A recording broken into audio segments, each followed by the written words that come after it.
মহিলাৰে পৰিচালিত মৰিয়নি অঞ্চলৰ একমাত্ৰ শিক্ষা অনুষ্ঠান বা যি মৰিয়নি গাৰ্লছ স্কুল। মই বৰ্তমান উপস্থিত আছোঁ মৰিয়নি যি গাৰ্লছ হাই স্কুলত, আৰু ইয়াত উপস্থিত থকা মূল কাৰণটো হৈছে কি, এই বিদ্যালয়খনত প্ৰায় 15গৰাকীকৈ মহিলা শিক্ষয়িত্ৰী আছে। ইয়াৰ যি চতুৰ্থবৰ্গৰ কৰ্মচাৰীয়ে হওক বা ৰান্ধনীটো ইয়াৰ মহিলা হয়েই, বা চতুৰ্থবৰ্গৰ কৰ্মচাৰী হওক বা শিক্ষয়িত্ৰীসকলো প্ৰতিগৰাকী আচলতে মহিলা, আৰু প্ৰায় 15গৰাকী মহিলাৰ দ্বাৰা পৰিচালিত হৈ আছে এইখন বিদ্যালয়, যি মৰিয়নি গাৰ্লছ হাই স্কুল বুলি কোৱা হয়।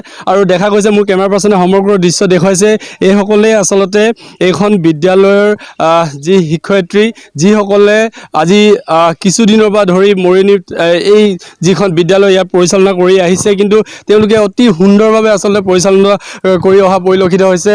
ইয়াৰ প্ৰতিটো শ্ৰেণীকোঠা খুব সুন্দৰকৈ আচলতে তেওঁলোকে সজাই পৰা ৰখা পৰিলক্ষিত হৈছে, আৰু বিদ্যালয়খনত যি কিটচেন গাৰ্ডেন বুলি কোৱা হয় বা যি ঔষধি যিসমূহ তেওঁলোকে ইয়াত বৃক্ষৰোপণ কৰিছে, যিখিনি কাম আচলতে কৰিব লাগে ইয়াত পুৰুষ নথকাকৈ তেওঁলোকে আচলতে পৰিচালনা কৰি আহিছে।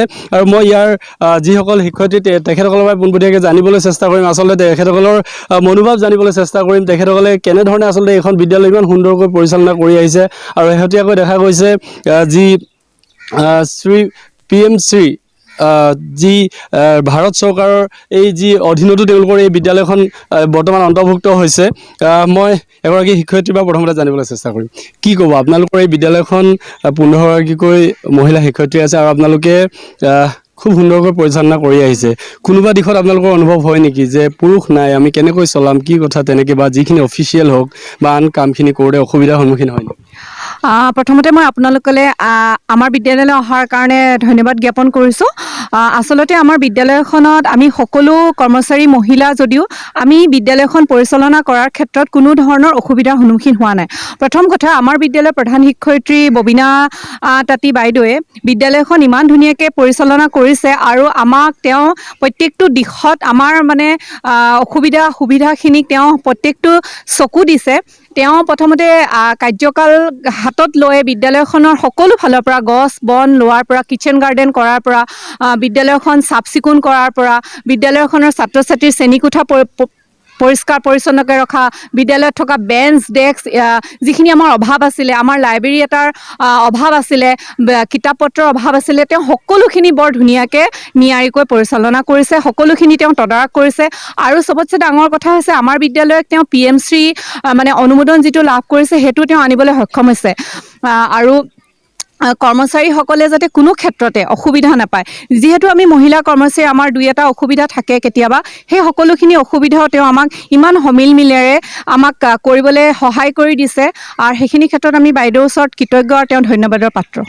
আন এগৰাকী শিক্ষয়িত্ৰীৰ ওচৰত যাম। তাৰ পূৰ্বে মই যিগৰাকী প্ৰধান শিক্ষয়িত্ৰীৰ কথা কৈছে ববিনা তাঁতী, যিগৰাকীৰ নেতৃত্বত আচলতে বৰ্তমান এই বিদ্যালয়খন পৰিচালিত হৈ আছে, তেখেতৰ পৰা জানিবলৈ চেষ্টা কৰিম।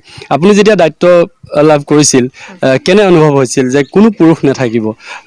কোনো নাথাকিব বুলি ভাবিছিলোঁ, মনত ভাবিছিলোঁ কৰিব পাৰিম নে নোৱাৰোঁ, কিন্তু মোৰ যি শিক্ষয়িত্ৰী আমাৰ যিটো আছে, সেই তাহাঁতৰ লগত মই সহযোগত ধুনীয়াকৈ কৰিব পাৰিছোঁ। আৰু এইটো কাম অকলে কৰাৰ কথা নহয়, মই ভাবিলোঁ যে হাতে কামে আমি যদি চবেই লাগি যাওঁ তেতিয়া বিদ্যালয়খনৰ উন্নতি হ'ব।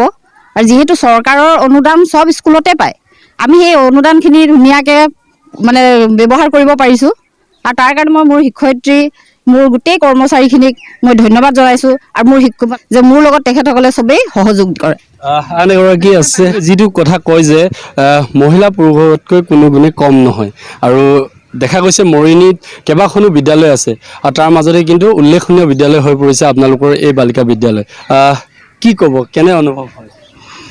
খুব গৰ্ব অনুভৱ হয়, যিহেতু এগৰাকী মই সম্পূৰ্ণ মহিলা প্ৰধান এখন বিদ্যালয়ৰ মই শিক্ষয়িত্ৰী, আৰু ইয়াত আমাৰ বিভিন্ন চাহ বাগিচাৰ ইয়াত 90% ছোৱালীয়ে চাহ বাগিচাৰ অন্তৰ্গত, আৰু ইয়াৰ যিগৰাকী প্ৰধান শিক্ষয়িত্ৰী তেওঁ চাহ বাগিচাৰে এগৰাকী ছোৱালী, আৰু গতিকে তেওঁ ভালকৈ বুজি পায় যে চাহ বাগিচাৰ ছোৱালীবিলাকৰ বিভিন্ন সমস্যাবিলাক, আৰু তেওঁলোকৰ অভিভাৱকৰ লগত তেওঁ ব্যক্তিগতভাৱেও যোগাযোগ কৰে। গতিকে এই ক্ষেত্ৰত সেইকাৰণে বিদ্যালয়খন চাগে ছাত্ৰীসকলৰ অভাৱ অভিযোগবিলাক তেখেতে ভালকৈ অনুভৱ কৰি তেওঁলোকে যিখিনি বিচাৰে সেইখিনি মতে আগবাঢ়ি যাবলৈ সক্ষম হৈছে। আৰু আমাৰ ইয়াত অন্যান্য বিদ্যালয়ৰ তুলনাত আমাৰ ছাত্ৰীৰ সংখ্যা যথেষ্ট বেছি, আৰু ইয়াত কেইবাখনো বিদ্যালয় আমাৰ ওচৰে পাজৰে আছে, কিন্তু তাৰে ভিতৰত আমাৰ বিদ্যালয়খন ইয়াত মানে এডমিশ্যনটো যথেষ্ট হয়। এয়া আছিল আন এগৰাকী শিক্ষয়িত্ৰী, আৰু মই পুনৰ মোৰ কেমেৰা পাৰ্চনক সমগ্ৰ দৃশ্য দেখুৱাব কৈছোঁ, আচলতে এই বিদ্যালয়খনৰ পৰিৱেশটো দেখুৱাবলৈ কৈছোঁ। আৰু মই পুনৰ কৈছোঁ যে কেৱল মাত্ৰ শিক্ষয়িত্ৰীয়ে নহয়, এইখন বিদ্যালয়ৰ যিগৰাকী ছত্ৰবৰ্গৰ কৰ্মচাৰীয়ে হওক বা ইয়াৰ ৰান্ধনীটো হয়েই মহিলা, ছত্ৰবৰ্গৰ কৰ্মচাৰীয়ে হওক বা সকলো দেখা গৈছে ইয়াত মহিলা, আৰু আচলতে খুব সুন্দৰকৈ পৰিচালনা হৈ আছে। আন বিদ্যালয়ত যেনেকৈ দেখা যায় যে বিভিন্ন সময়ত বিভিন্ন বিতৰ্কৰে আচলতে চৰ্চিত হয় বিদ্যালয়সমূহ, কিন্তু এইখন বিদ্যালয়ত কোনো বিতৰ্ক নাই। আৰু তেনেধৰণে আচলতে বৰ্তমান এতিয়া দেখা গৈছে মৰিয়নিৰ এক চৰ্চাৰ কেন্দ্ৰবিন্দু হৈ পৰিছে মৰিয়নি। প্ৰাঞ্জল পাউগাম আপোনাক ধন্যবাদ জনাইছোঁ।